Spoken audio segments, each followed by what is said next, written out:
আমি সেই তোমাদের রিপোর্টার কাকা চলে যাচ্ছি আবারও নতুন ভিডিও নিয়ে, নতুন রিপোর্ট। তো তোমরা হয়তো জানো যে সাতক্ষীরা জেলা কিন্তু ফসল ফলাদির জন্য সেরা, আমাদের এই সাতক্ষীরা জেলা। বলেন কি? তো সাতক্ষীরা জেলাতে আছি আমরা, তোমাদের ধান ক্ষেতটা দেখেছো। তো আমরা এখানে কাউকে পাচ্ছি না যে ধান ক্ষেত সম্পর্কে, কিন্তু ফসল সম্পর্কে যে তার কাছে কিছু জানবো শুনবো, এমন কাউকে কিন্তু আমরা পাচ্ছি না।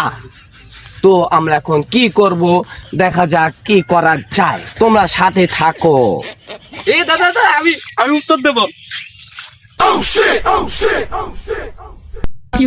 সো গাইস, আমরা একজন তাছাড়া মানুষকে পেয়েছি। তো আমাদের সাথে থাকবেন, কোথাও যাবেন না কিন্তু। এখানে আসো ক্যামেরাম্যান। তো তোমার হয়তো তাছাড়া নাকি? হ্যাঁ, আচ্ছা যাই হোক, তোমার এমনি তার ছেড়া, এদিকে লোকজন তার ছেড়া আমি সব জানি। তো এই ধান কাটা কাদের? জানি বলেন কি? জানো না তুমি ধান কাটার মধ্যে কি করছিলে? ধান দেখতে গেছিলাম। আচ্ছা যাই হোক, এ তাছাড়া তা বোঝা যাচ্ছে। তো আপনারা দেখতে থাকুন।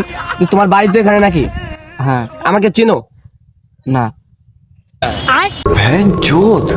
যাই হোক, চিন হয়তো ভুলে গেছে। আচ্ছা তুমি এদিকে সরে আসো। তো আমরা শুনছি যে সাতক্ষীরা জেলাতে নাকি সুন্দর ফসল ফলাদি হয়। তুমি কি সাতক্ষীরা জেলা ফসল ফলাদি সম্পর্কে একটি কথা বলতে পারবে দাদা? সাতক্ষীরা জেলা, হ্যাঁ, ভীষণ ফসল হয়। বিশাল ফসল হয়, আমি তো জানি, কিন্তু তোমার যে এখান থেকে কাটা, তুমি কি জানো? হয়তো জানো, কিন্তু তোমার হয়তো কাউকে বলো না। তো তো তুমি থাকো, তো আমি যাই। ওই সাতক্ষীরা জেলা খুবই সুন্দর।